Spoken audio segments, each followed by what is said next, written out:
clean power. And as we heard from Minister Baerbock, under his leadership, Kenya is doing just that, aiming to reach 100% clean energy by 2030. Please join me in welcoming the President of Kenya, Dr. William Ruto.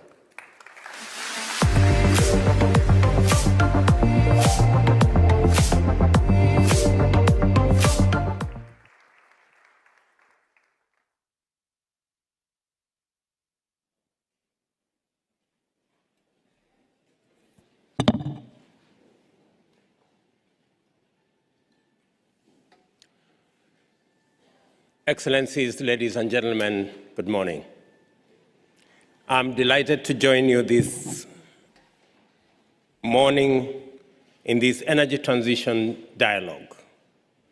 I am grateful and I congratulate those who have been involved in bringing us together as the conference celebrates its 9th anniversary. Let me also register my appreciation to the government and the people of Germany for the warm welcome and hospitality extended to me and my delegation. The Berlin Energy Transition Dialogue provides a valuable platform to exchange ideas on how to address the two interlinked challenges we face, that is of climate and energy. The conference comes just a week after the IPCC released the synthesis report, which essentially puts the world on notice that we are on the brink of irrevocable damage unless we act swiftly and before it's too late. And the message was loud and clear. The world needs to reach net zero sooner than was anticipated in the Paris Agreement. That is by 2040 instead of 2050. How to achieve that goal and what are the drastic actions needed to cut emissions is the dialogue that governments and policymakers around the world must have. And that is why this energy transition meeting is timely. The dialogue on energy transition, on how to balance energy security, affordability, and lower greenhouse emissions, is at the heart of sustainable development, and it is a transition that needs to happen even faster. The vital role of energy in our lives and economies must, and was brought home last year in 2022, especially to Europe, more compellingly than ever before in recent history. Europe is accelerating its transition to renewable energy, now driven not only by an existential climate imperative, but also by energy security concerns. I think my sister has ably put that in context.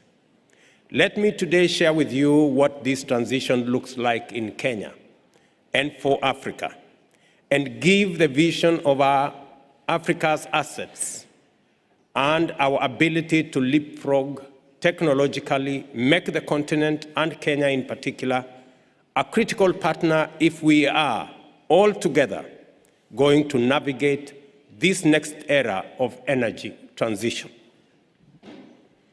As I do that, I hope you won't mind me reminding us that 138 years ago, a very different conference was taking place here in Berlin. One that also involved collaboration and cooperation, but of a more exclusive and violent nature. At that Berlin conference, it was a German chancellor who convened 14 of the world's leading powers to divide Africa among themselves and carve up our land and our people as they saw fit. In the years since that conference, so much has changed. We have seen the rise and fall of empires, the independence of African states, and the dawn of new challenges that demand a collective and collaborative response from all of us. as we are gathered here in one such. Today, in Africa, we face multiple intertwined crises.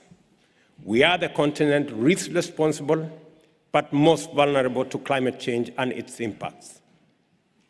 We are the continent with the least energy access, with over 600 million Africans still without access to energy.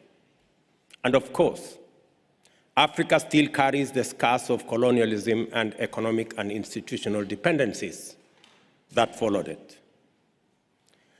We not only have to provide secure energy access in clean and renewable way, we need to do this while managing economic dependencies, addressing odious debts, completely shifting our development models to finally prioritize the true flourishing and well-being of our people. But I have not come here to dwell on the past or to list seemingly unsurmountable challenges. Africa is not simply a victim in this story. Quite the contrary. It is precisely in light of these challenges that Africa's leadership on climate action is not just powerful, but it is also inspiring. In Africa, not too far from here, lies a continent of abundance, especially when it comes to renewable energy and green industrialization potential. The continent's renewable energy potential is 50 times greater than the anticipated global electricity demand for the year 2040. The untapped solar and wind potential is rated as super abundant in most African countries, meaning the potential is over 1,000 times the current demand. By contrast, all of Europe is classified as either replete or stretched, with renewable energy potential less than 10 times the current demand, indicating they will not be able to meet a massive growth in energy demand with domestically generated supply. Moreover, in Africa lies 30 to 40% of the world's minerals, including those on which the green energy transition depends, and plentiful relevant natural resources and assets. Add all that to Africa being home to the world's youngest and most rapidly expanding workforce. 60% of Africans, for the record, are under the age of 25. And you start seeing, from where I stand, why we need a conversation about Africa. Besides, we have the benefit of being able to leapfrog into a cost curve of technologies that didn't exist even a decade ago, one that supports green economic growth. As Frans Timmermans said a few weeks ago, and I quote, "The continent of Africa is probably going to be the most important partner for Europe in terms of developing the renewable energy sector," end of quote. And Kenya is leading the way. We will be the continent's green energy hub. Our national grid is small, at just 3 gigawatts, yet 92% of the power on it comes from zero-carbon sources like geothermal, hydro, wind, and solar. We aspire to reach 100% renewable in 2030 and to take a quantum leap to 100 gigawatts grid size and 100% renewable by 2040. That is possible thanks to our untapped potential of nearly 78 gigawatts of solar energy, over 57 gigawatts of wind energy, at least 10 gigawatts of geothermal energy, and 6 gigawatts of hydro. But the small grid size and relatively high energy costs have made it hard to attract energy-intensive industry to Kenya in the past. Yet energy-intensive anchor demand is exactly what is needed to make investment in additional renewable energy generation capacity bankable. Therefore, renewable energy generation capacity and industrial deployment need to be developed concurrently to overcome the current stalemate where each is waiting for the other to happen. This is a fundamental difference with European renewable energy development, where limitations may be available locations, maybe permits, and grid management, but you do not need to line up demand before you develop an investment case.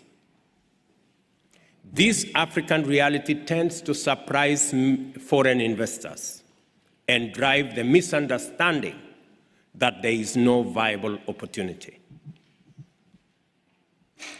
So, what does Europe need to do to enable Africa meet its full potential as an energy and climate solution center?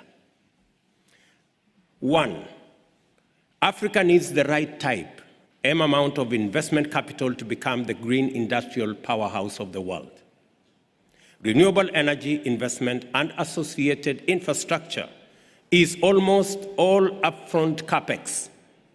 With the right level of investment, Africa can provide energy success for all by 2030 while reducing total emissions related to energy generation by approximately 80%.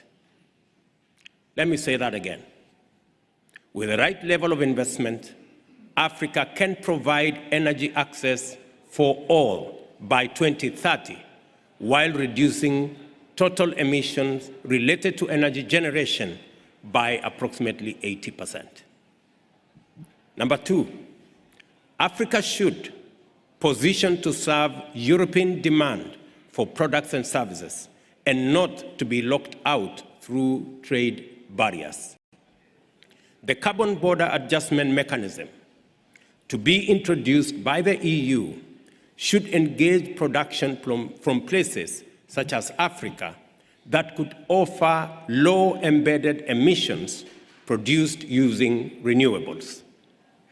And number 3, to enhance innovative financing, the EU should access more high-quality African carbon credits, which offer core benefits such as biodiversity and improved livelihoods to be used in EU emission trading compliance markets. We need to work together to raise standards and avoid low-integrity carbon while realizing high prices for African countries and communities that are doing the difficult work of protecting nature and managing carbon. In Kenya, Parliament is finalizing the enactment of the carbon market regulations and activation plan, which should be in force in a few months. Aligning European concessional and multilateral capital to Africa's climate action agenda will not only generate economic growth and competitiveness, but also contribute to addressing the climate crisis for humanity. There is need to face down climate-incompatible funding so as to free funds for climate action and lock much more concessional finance and low-risk development finance needed to be much more available, much more accessible, and much more affordable. Number 5, African economies do not have sufficient access to suitable debt for development to make the necessary investments for climate action. The debt to GDP ratio in Africa today stands at 65, up from 57%, the pre-pandemic figure in 2019. The risk profile of countries change between global rating agencies looks at the debt to GDP ratio and interpret the country's debt carrying capacity.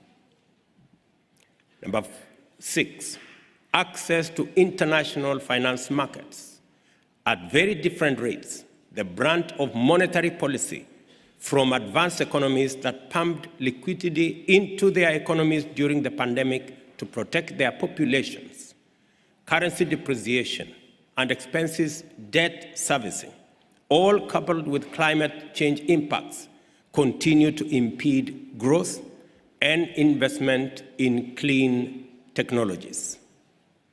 Africa can benefit from European, and in particular German experience in workforce development and reskilling. Kenya will require a significant investment in building capacity and skills in its young workforce, and Germany's success in developing a fit-for-purpose vocational training system provides a good model that Kenya can and is adopting, and while learning through other partnerships. In fact, the government of Kenya has succeeded over the past 8 years to increase the number of students in our TVETs from about 90,000 to the current 500,000 students. In Kenya, we are on track in driving a carbon-negative industrialization agenda. Investments into our country will be industry built on 100% renewable energy.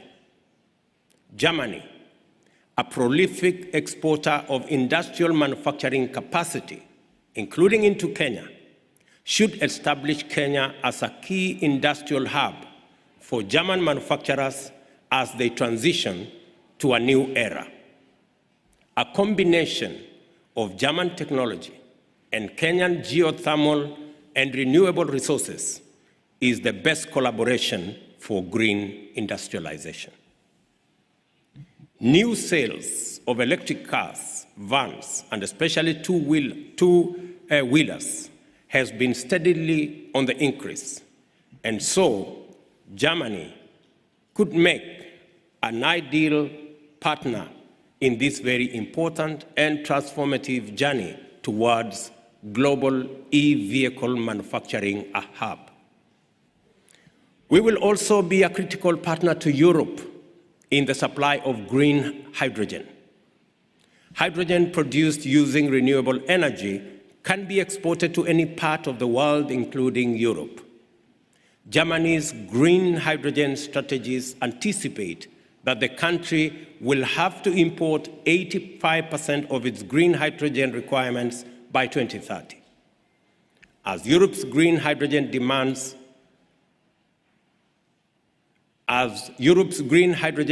support the development of reliable supply chains and rules-based international hydrogen markets, Kenya is a good investment partner to help decarbonize the German economy and green the EU manufacturing capacities.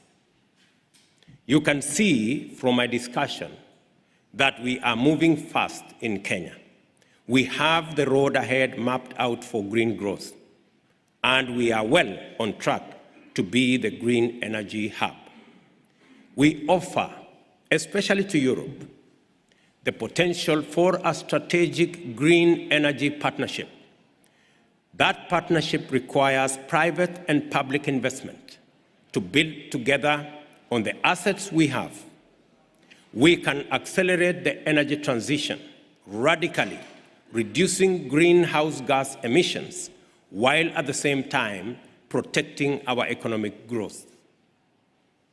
But it requires bold strategic partnerships. Winning will not be possible without allies and partners who will bring technologies and investments necessary to unlock the huge renewable energy resources in Kenya and the continent of Africa for a mutually beneficial win-win outcome. Of course, we must acknowledge that the EU has been an ally and partner to Africa on these issues for many years now. In 2007, we saw the launch of the Africa-EU Energy Partnership with the aim to facilitate the achievement of universal access to affordable, sustainable, and modern energy services in Africa. We have also seen partnerships deepened beyond the continent level to bilateral levels. Most recently, these have come in the form of just energy transition partnerships, which I know we will be hearing much more about over the next coming days. And of course, Europe remains one of the biggest investors and trading partners in Africa's economies more broadly. It goes without saying that Africa-Europe relations have helped create millions of jobs and remain a critical cornerstone of our future. In conclusion, the challenge I put forward to us for the next days is as follows.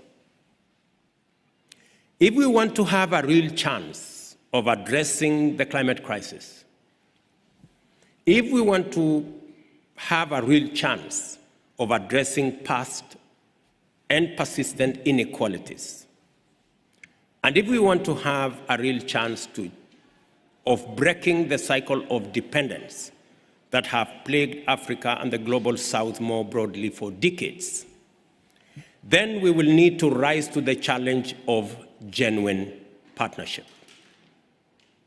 Partnerships for renewable energy developments across the continent that are people-centered, socially and environmentally sound. Partnership that do not simply worsen the existing cycles of indebtedness and dependence. Partnership that puts real, additional financing into African-led just transitions without simply increasing debt and profit extraction. Partnerships that do not push Africa further into the past and further into fossil fuel lock-in, while failing to invest in real transition pathways towards a better, brighter, and cleaner future.